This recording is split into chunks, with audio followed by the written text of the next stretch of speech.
I was David, 17, a quiet kid who drew in the margins of his notebooks, who had dreams of joining the military to see the world. She was Anna, 17, a pastor's daughter with curls that danced when she laughed and dreams of becoming a nurse. We met in chemistry, became lab partners, and fell in love. We talked about our future under the bleachers, planning our wedding, promising to travel the world together. It felt like nothing could break us. One rainy afternoon, Anna came to me with tears in her eyes, clutching her stomach. "David, I'm pregnant." We held each other and cried, whispering that we would figure it out, that we would be a family, that we would raise our child together. We picked out names, Lily for a girl, Daniel for a boy. We dreamed of our small house, her going to nursing school, me working odd jobs until I could enlist and provide. But reality came crashing down when our parents found out. Anna's father, a stern man with a heavy voice, forbade us from seeing each other. My parents, practical and cold, told me it was for the best. "You will ruin your life," they said. "You're too young. The baby deserves a stable home." We tried to fight, but they took Anna away, sending her to a home for unwed mothers hours away. They told me to move on, but I couldn't. Anna gave birth to our baby girl in a cold hospital room. They let us see her once. She had Anna's curls, my eyes, and the smallest hands I had ever seen. Anna and I held her together, tears falling on her tiny blanket. "Lily," Anna whispered, "her name is Lily." But they took her away, placing her for adoption. Anna and I were forced to sign papers we didn't understand, our hands trembling, our hearts breaking. They told us we would forget. We never did. Anna was sent to live with an aunt, far away. I joined the military, leaving town the day after graduation, taking a single photo of Anna and me, tucked into my Bible. We promised to write. At first, letters came, folded notes filled with longing, dreams, regrets, and hopes that we would find Lily one day. But war came and letters slowed. Addresses changed. Letters stopped. Years turned into decades. Anna sat in her small apartment, the glow of the lamp casting a warm halo around her silver curls, as she scrolled through old photos. Every year on Lily's birthday, she pulled out the locket she had worn since she was 17, opened it, and whispered, "I love you, Lily." She had tried to find me over the years, sending letters to old addresses, calling my parents' house, but it was as if I had vanished into the world. Meanwhile, I was in my quiet living room, the ticking of the old clock filling the silence. My niece had set up a Facebook account for me, insisting it would help with loneliness. "Maybe you'll find old friends," she said. That evening, feeling the ache of the years, I typed, "Anna Gray's." Dozens of faces, but there she was, her smile, her kind eyes, and in one photo, she held a child with laughter frozen in time. I noticed the locket around her neck, the same one. My hands shook as I typed, "Is this the Anna from Lakeview High, 1972? Minutes felt like hours. Then a message appeared. "David." Tears streamed down my cheeks, falling onto the keyboard. We messaged for hours that night, sharing the years we lost, the loneliness we carried, and the love that never faded. "I never married," she wrote. "Neither did I replied. We decided to meet, our hearts racing, terrified yet hopeful. "I've waited for this day for 50 years, she typed. "Me too," I whispered. We chose a cafe by the lake, the same lake where we once sat as teenagers, making promises the world would not let us keep. As I waited, I held the old photo of us in my hands, worn from decades in my Bible. The door chimed, and there she was.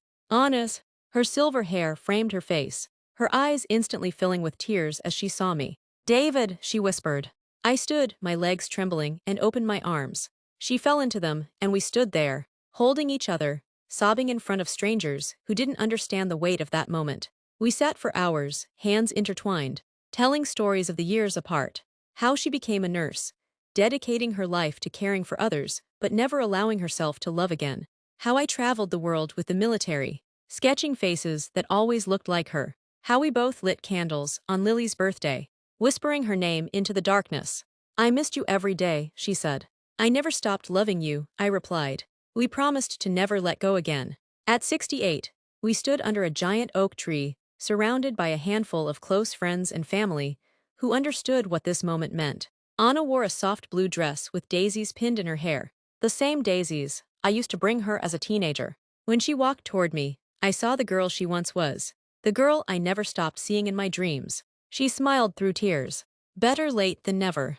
As we kissed, the wind blew softly, and I felt as if the universe was giving us its blessing. That night, we danced in the living room, barefoot to our favorite old songs, her head resting on my chest, her tears soaking my shirt. We whispered, forever, to each other, knowing that even in our twilight years, love had found a way. In the quiet of our new shared home, we knew what we needed to do. We need to find her, David. Anna said, clutching her locket. She deserves to know she was loved.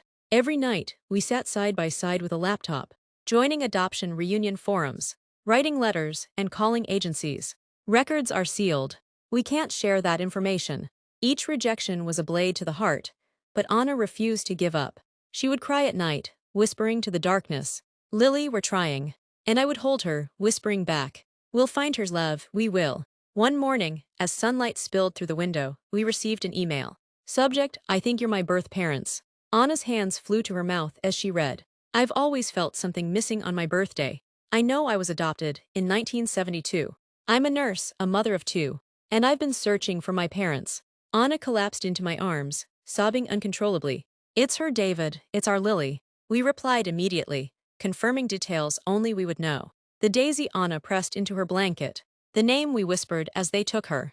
She responded, I've waited my whole life to find you.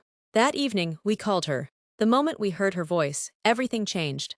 Hello, Lily's voice was soft, shaking. Lily, Anna's voice cracked. It's Mom. There was silence, then sobs, her voice breaking. I've dreamed of hearing that. I took the phone. Lily, it's Dad. We never stopped loving you. We spent hours talking. She told us about her life, her children, and how she felt drawn to nursing without knowing why. We told her about our waiting, our searching, and our love that never died. Can we meet? She asked, crying. Yes, sweetheart, we've waited 50 years for this, Anna whispered. We met in a quiet park, under the shade of a massive oak tree. Lily stepped out of her car, her eyes wide, tears streaming down her face. She had Anna's eyes and my smile. Anna ran to her, pulling her into a tight embrace, sobbing. My baby, my baby. I wrapped my arms around them, tears blinding me as I kissed Lily's forehead. We sat on a bench for hours, talking, crying, laughing, showing her photos, the locket, and the daisy pressed in a Bible. I always felt something missing, Lily said, but I didn't know it was you. Anna held her hand. We loved you every single day of your life. That evening, as we hugged goodbye, Lily whispered, Thank you for finding me. Anna smiled through tears. Thank you for letting us.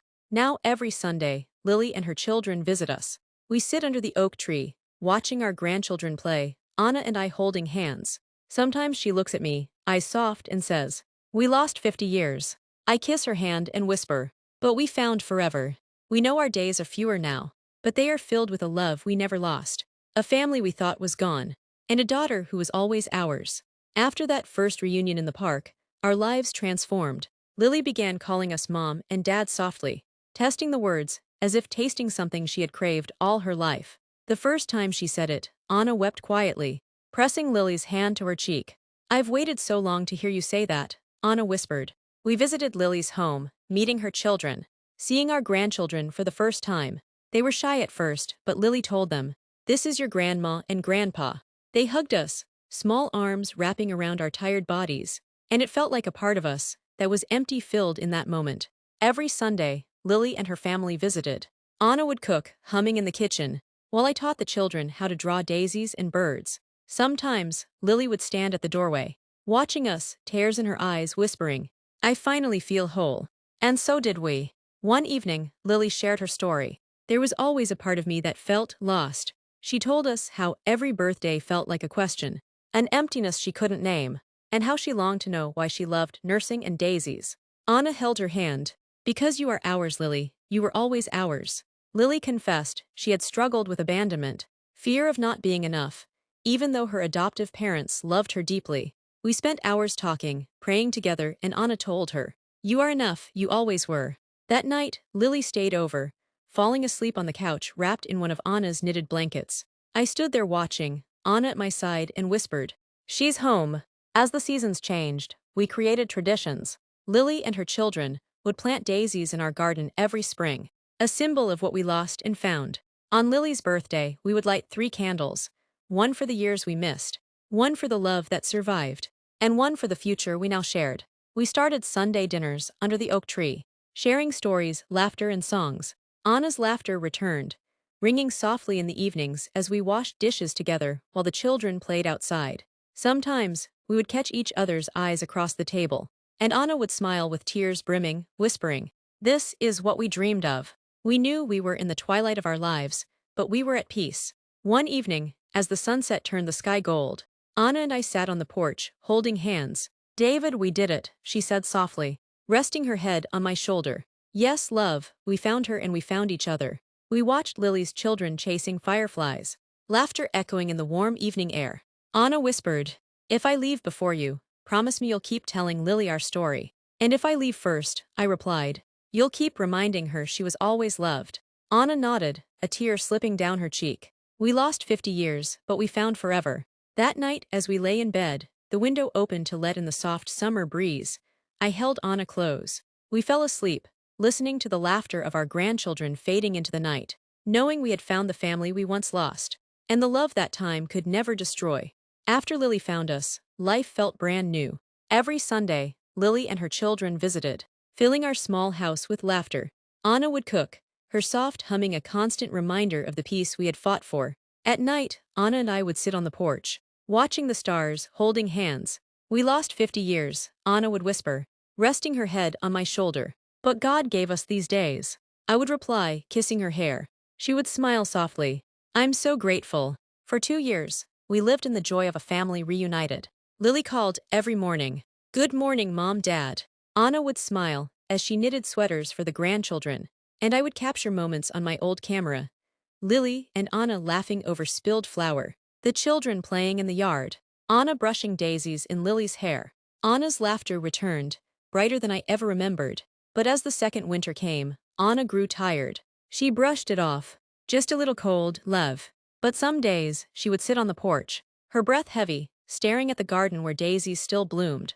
At night, I would hear her whisper prayers. "Thank you, God, for letting me see my daughter's face." She began writing letters to Lily and the grandchildren, slipping them into a small wooden box by her bedside. One cold morning, Anna could not get out of bed. We rushed her to the hospital, Lily at her side, gripping her hand.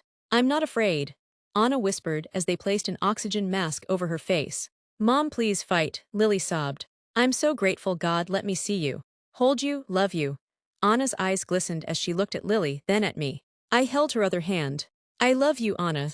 Anna's body grew weaker over the days. The doctor told us it was her heart. She had fought quietly, never telling us how much pain she felt, choosing instead to pour her strength into the time she had left with us. On her final night, Lily and I sat beside her hospital bed. Anna opened her eyes, her gaze soft, a small smile on her lips. "David, Lily," she whispered.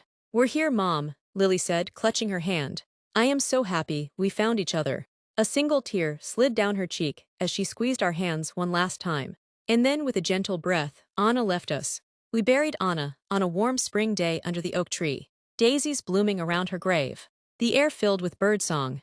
Lily placed a daisy on the coffin, whispering, "Thank you for waiting for me, Mom." After everyone left, I sat by her grave, holding the locket she wore all those years, whispering, "You waited for me, and I will wait until we meet again." Life felt emptier, but Lily and the children continued to visit, filling the house with the laughter Anna once loved. We kept her traditions, planting daisies every spring, lighting a candle on Lily's birthday, Sunday dinners under the oak tree. Lily would often say, she would love this moment, and I would nod, whispering, "She's here." Anna was gone, but her love stayed alive in Lily's laughter, in the children's smiles, in the daisies that continued to bloom in the garden she planted with Lily's children. We lost 50 years. We found each other for 2 beautiful years. And now, I carry her love until the day we meet again. Please like and subscribe to our channel for more stories.